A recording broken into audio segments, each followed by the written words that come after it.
नमस्कार दोस्तों, मैं सुनीता झा आपको फिर से अपने चैनल पे स्वागत करती हूँ।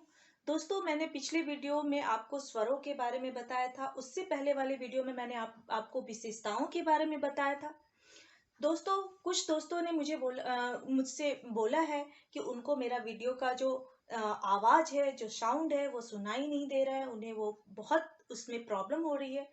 तो दोस्तों, मैं फिर से आपको जो स्वर है, उसकी पुनरावृत्ति करवाऊँगी, उसका रिवीज़न करवाऊँगी ताकि आपको पढ़ने में, उसका उच्चारण करने में कोई परेशानी ना हो, कोई दिक्कत ना हो, कोई प्रॉब्लम ना हो आपको।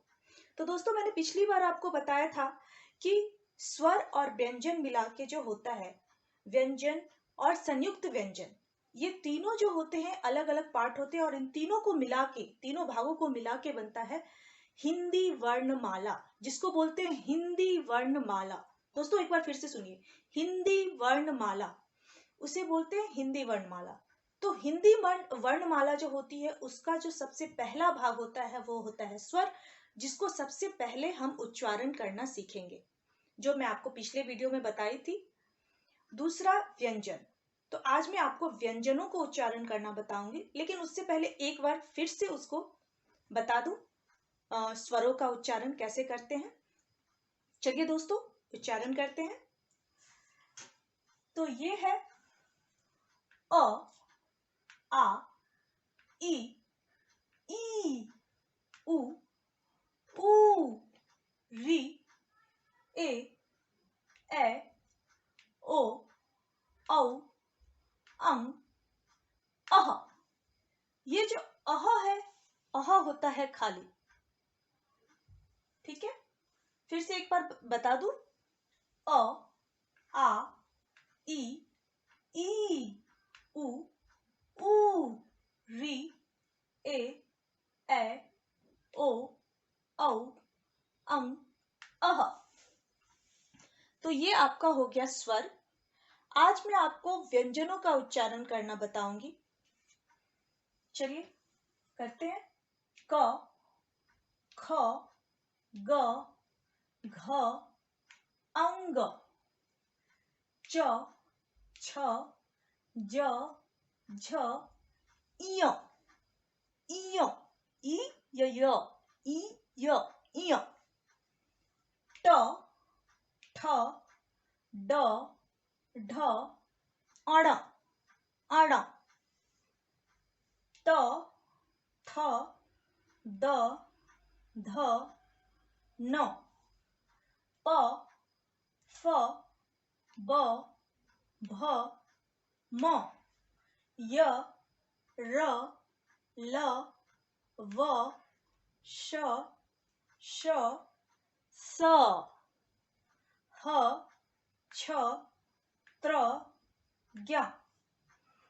एक बार फिर से रिवीजन करें।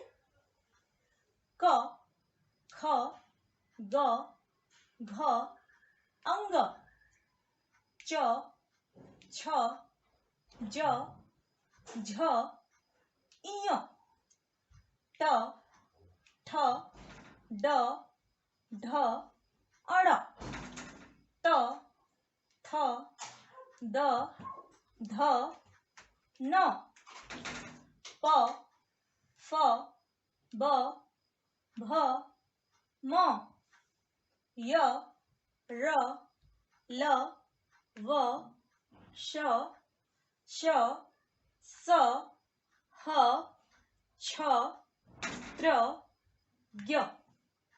इसमें एक और होता है व्यंजन, संयुक्त व्यंजन जिसे बोलते हैं, वो होता है श्रम। तो दोस्तों, मैं वो आपको अगले वीडियो में, जब भी मैं आपको व्यंजन लिखना सिखाऊंगी, जब आपको संयुक्त व्यंजन लिखना सिखाऊंगी, उस वक्त मैं आपको बताऊंगी कि श्र कैसा दिखता है और उसको कैसे लिखते हैं। अभी तो दोस्तों, मैं आपको यहाँ पे कुछ पिक्चर दिए हुए हैं, उसके बारे में बता दूं। और एक और बात बता दूं, ये जो आपने देखा 1 2 3 4, 1 2 3 4, ये जो 4 जो है वर्णमालाएं, जो व्यंजन है, वो आपको जो है उससे कुछ नहीं होता, उसको बोला जाता है खाली। खाली इसलिए होता है क्योंकि उससे कोई शब्द नहीं बनता, वो शब्दों के साथ जोड़ा जाता है, इसीलिए उसको बोलते हैं खाली। तो ये जो चार है अह, अंग और इय, अण, ये चारों से होता है खाली। और दोस्तों ये जो आपने देखा होगा श, श और स, ये तीनों में बच्चे अंतर नहीं कर पाते, डिफरेंस नहीं कर पाते कि इसको कैसे उच्चारण करें। तो दोस्तों अगर आपको बच्चों को बताना हो, अगर उसको दिखाना हो, उसको श ही बोलते हैं, लेकिन आपको उसको पेट कटा श भी बोल सकते हैं जिससे कि बच्चे समझ पाए। तो पेट कटा श उसको बोलते हैं। चलिए दोस्तों यहाँ पे कुछ पिक्चर्स दिए हुए हैं, कुछ चित्र दिए हुए हैं, जिसको एक बार फिर से दोहरा ले। क से कबूतर, ख से खरगोश, ग से गमला, घ से घर, अंग से होता है खाली, च से चरखा, छ से छतरी, ज से जहाज, झ से झंडा, इय से होता है खाली, ट से होता है टमाटर, ठ से होता है ठठेरा, ड से डमरू, ढ से ढक्कन, अण जो होता है वो होता है खाली, त से तरबूज, थ से थर्मस, द से दवात, ध से धनुष, न से नल, प से पतंग, फ से फल, ब से बकरी, भ से भालू, म से मछली, य से यज्ञ, र से रस्सी, ल से लट्टू, व से वक, श से शलगम, स से षटकोण, स से सपेरा, ह से हाथी, छ से क्षत्रिय, त्र से त्रिशूल, ज्ञ से ज्ञानी और स्र से होता है श्रमिक, जिसका यहाँ पे चित्र नहीं है इसलिए मैं आपको बता रही हूँ। श्र से होता है श्रमिक। तो दोस्तों आज के लिए इतना ही, और इसको आप एक बार नहीं, दो बार नहीं, जितनी बार आप इसको पढ़ेंगे उतनी बार आपको समझ में आता जाएगा, पढ़ना आएगा आपको। तो दोस्तों इसको बार बार पढ़िए, मैं बार बार आपको कह रही हूँ आप इसको बार बार पढ़िए, क्योंकि हिंदी जो होता है ना उसकी जो वर्णमालाएं होती है उसको अगर आप समझ लेंगी तो अगले जितनी भी चीजें आप सीखेंगी उसकी मात्राएं जो होती है, उच्चारण जो होता है, जब आप कहानियां पढ़ेंगी तो आपको धीरे धीरे पढ़ना आएगा। तो इसलिए मैं बार बार ये दोहरा रही हूँ कि आप लोग इसको बार बार पढ़िए ताकि आपको ये चीजें अच्छे से याद हो जाए। क्योंकि अगर ये चीजें आपको याद रहेगी तो आगे जब आप पढ़ेंगे हिंदी तो आपको समझ में आता जाएगा कि उसके मात्राओं का उच्चारण कैसे करते हैं, प्रोनाउंसिएशन कैसे करते हैं।